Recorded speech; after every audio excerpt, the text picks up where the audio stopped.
We got to talk about Theo Johnson. Theo Johnson's officially, like I said, back from the pup for almost a week now, and there's been some talk about Brian Daboll kind of throwing in some crazy expectations here. So Daboll obviously was a tight ends coach for the Patriots when they had the Gronk and Hernandez years there, and he's apparently shown a lot of tape to Theo Johnson of way Gronk played. Listen, if we can get Gronk, I'll be very happy. That'd be the greatest fourth round pick we've ever had, probably. Mini Gronk. Let's be honest here, and we've said it all along. Tight end is the wild card position. No one knows how to scout them. First rounds are bust. Fourth rounds become Pro Bowlers. That's what happens. That the best of the best of the best are typically mid-round picks. I don't know why. It's just the way it works out there, guys. But yeah, the big thing for me is you can't put these kind of expectations, but they're doing it. They're kind of doing it. So Theo Johnson was sitting down with Art Stapleton. Of course, he's got his own podcast as well. He's also a writer for NorthJersey.com and the Star Ledger and all. He said there's countless times where we'll be in the middle of a meeting and he'll be like, Theo, Daves wants to see you. Pulls me out of the meeting, and I'm like, what could this possibly be about? And then he's got up a clip of Gronk just running somebody over, catching a back shoulder, and he's like, this is what we expect from you. I can tell he puts a lot of intentional eye into the tight end position. Hold on, that sounded bad. I don't say this often, but pause on that. He said, I think it goes to show how he feels about me and what he thinks I'm capable of. Am I crazy? That's a really ridiculous expectation. It is 100%. You're talking about one of the best tight ends to play the game. I mean, you could make the case he's the best. Yeah. I mean, I was trying to be conservative with my ass, saying that he's one of the best. Top five at the worst. He's top 100%. 5 at the worst. Yeah, at the worst. Top 3 at the worst. Yeah, if you want to throw in, I want to know who else you want to throw in. You got obviously Tony Gonzalez, who is my number one still. You can go Kelly Winslow if you want to go old school at that point there. Winslow, I mean, still playing modern day. You can't leave out Kelsey. Antonio Gates. I mean, Shannon Sharp, who never gets enough credit for what he did as a tight end back then when nobody else was doing that. As I'm saying, there's a lot of guys you can throw in. I mean, Sharp helped, Gonzalez, if you will, become who he was. And, Gates had just a long, long career that was just dude, played how many years? I think it's a little crazy. If you want to go ahead and show him a lot of video on what Gronk did, and let me be honest and say that Daboll has a very good relationship with Gronk. Remember, he tried to get him to come out of retirement to play for the Giants. Oh yeah, he has a really good relationship with him. I would not be shocked at all if he set him up with Gronk and said, "Here, let's pick his brain. Here's his number." He said, "Call him whenever you need." Because Gronk, Gronk's kind of a weird guy. He's kind of a party animal guy at that point. He's like the frat guy that doesn't grow up. But I do think he's not a bad person. Though?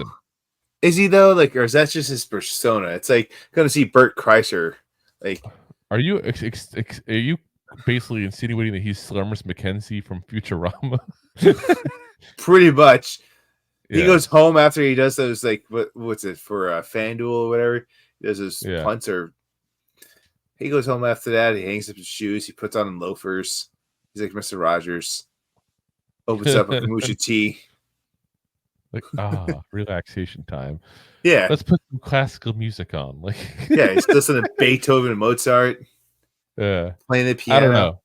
I don't know. It wouldn't shock me. Nothing shocks me when it comes to celebrities and what they'll do for attention. But I'm just saying, it wasn't as much that as the fact that he's always struck me as a nice guy. All the vibes I've always gotten off when he talks to media and stuff like that is he's a nice guy. He's a genuine guy. You can tell that too. So, and he also lived here in the Tampa Bay area, obviously, for a couple of years. And I've met people that have had to interact with him as well. And they've all said nice things as well. So, in fact, I was very shocked when I found out what apartment he lived in when he had an apartment here in Tampa, because it is not at all what you would expect from a Hall of Fame kind of player. So he's also been very frugal and very smart with his money. Oh, I can tell based on. Don't get me wrong, he was still in South Tampa. So those in Tampa, it's a very nice part of Tampa. It's probably the most expensive real estate in the Tampa Bay market there.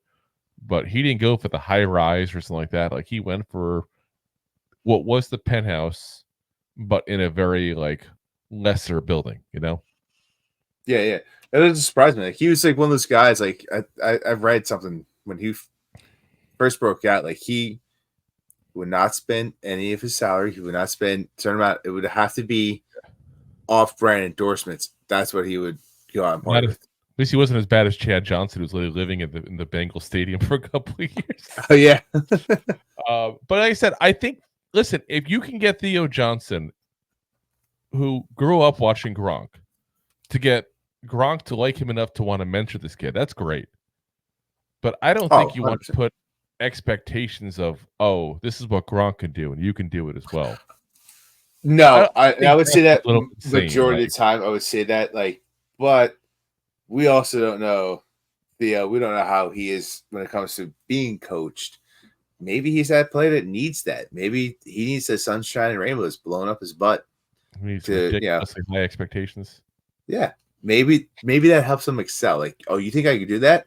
Oh, let me go out and try my best. And like, if you don't get that production out of him, but you get Kimu version of Gronk, like it's still better than half the tight ends in the league. And as a rookie, you take that. Like I said, I just look at what he did, and I'm like, you know, like you can expect that. Like Gronk, if Gronk didn't get all the injuries he had, okay, because he had multiple injuries throughout his career. Like he would have been the undisputed best tight end, I guarantee it. Oh, I mean, the guy retired at 30. I was going to say he retired young. At 32. He's still 35. He can still play. Yeah. I guarantee you put him on the field right now. He'd be better than starting tight end. He'd be better than most tight ends out there. He probably 90% of them 600-700 yards. Yeah. So listen, great guy to mentor Theo Johnson. I just don't think it's fair to put those expectations on a rookie, especially a rookie that's a developmental rookie. And I don't know if that's what he meant to do, or if he's just kind of showing him things he can do. Because you notice they didn't say Daboll said, you know, this is what we expect from you right now, but he did say this is what we expect from you. Correct. So you can't expect Gronk out of a 4th round pick. I'm sorry. But I mean, maybe you're saying, like, hey, we want you to be one of the best out there. Like, we want you to be in that competition. Like, that's not a bad thing to tell like one of your players as you're very high. We want you to be the best. We'll set you up to be the best. You just got to pull up your far end of the deal and be one of the best. I'm just saying this. No pressure. No pressure. We just want you to be the best. Not that you can, but the best in the NFL. Yeah, of all time. Yeah, like that's what we want. Yeah. A little crazy, guys. A little crazy.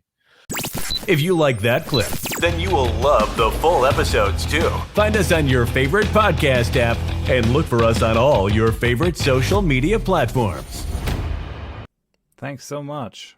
Please, I'm begging you. Please subscribe.